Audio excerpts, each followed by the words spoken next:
La question du renseignement criminel devient aujourd'hui cruciale, déterminante, stratégique.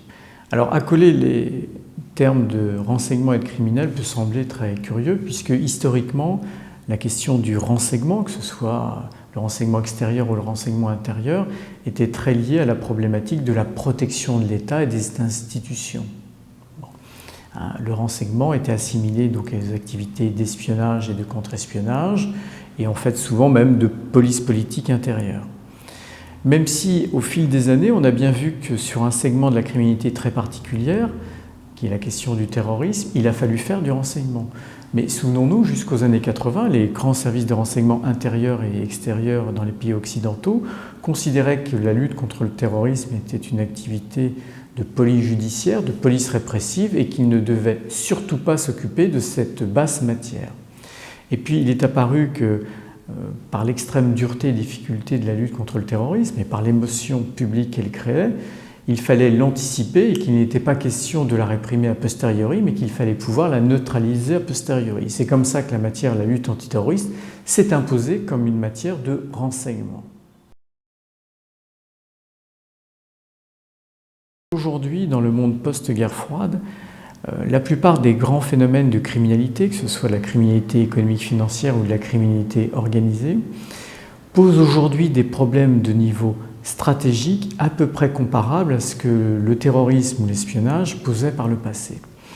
Et on voit très bien la très grande difficulté que l'on a à neutraliser et à réprimer ces grands phénomènes de criminalité, d'une part parce qu'ils deviennent très résistants à la répression, très résilients, comme on dit aujourd'hui, de manière un petit peu banale, et surtout, ces phénomènes sont très invisibles.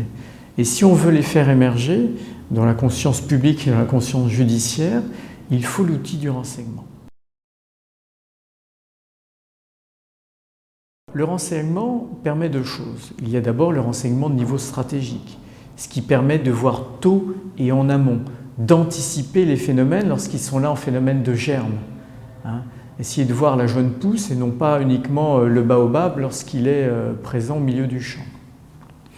Et ensuite, il y a le renseignement opérationnel de niveau technique, que l'on va appeler du renseignement préjudiciaire, qui va permettre de nourrir les dossiers présentés à la justice.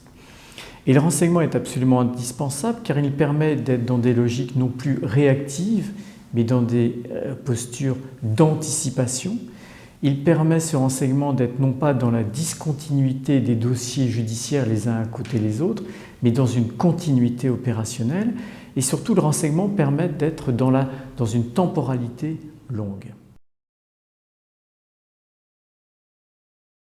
L'idée centrale du renseignement, c'est qu'on ne va plus uniquement s'intéresser à une infraction, on ne va pas être uniquement dans une logique donc de délit ou de crime, mais on va changer le regard face à des cibles extrêmement dures et on va s'intéresser non plus uniquement à l'infraction, mais en amont, par exemple, aux individus ou au territoire. On n'attend pas la commission des infractions, mais en amont, on s'intéresse aux individus ou au territoire dans ce qu'ils ont de permanent. Pour les individus, la permanence, elle est simple. Certains individus sont entrés et sont ancrés dans des carrières criminelles. Pour les territoires, on sait qu'il existe des bassins criminels.